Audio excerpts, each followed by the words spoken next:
வணக்கம் மக்களே. ஆலு அதாவது உருளைக்கிழங்கு வச்சு நிறைய வகையான டிஷ்ஷஸ் செய்யலாம்.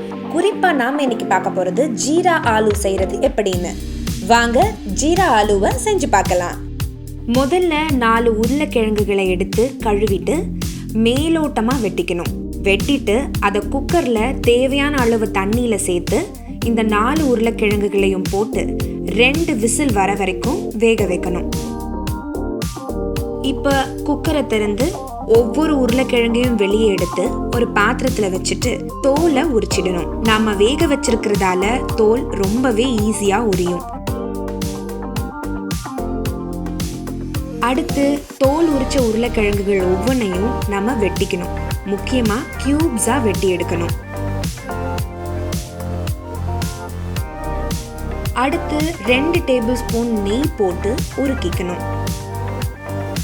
2 டீஸ்பூன் சீரகம் சேர்த்து நல்லா மிக்ஸ் பண்ணிக்கணும். சீரகம் நெய்யில நல்லா கலந்த பிறகு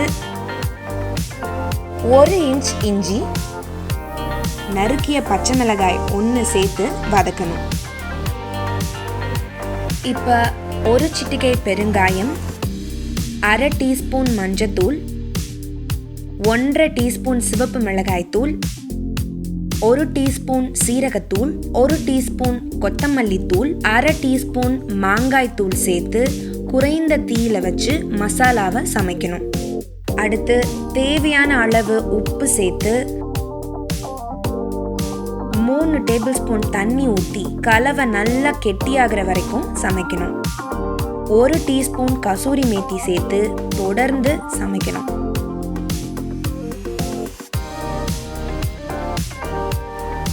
நம்ம வேக வச்சு கட் பண்ணி வச்சிருக்க உருளைக்கிழங்க இந்த கலவையில சேர்த்து 3 நிமிஷத்துக்கு கலந்துடணும்.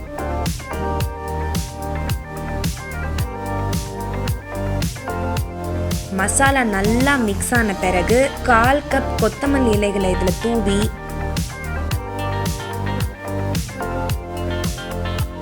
2 நிமிஷத்துக்கு டாஸ் பண்ணி சமைக்கணும்.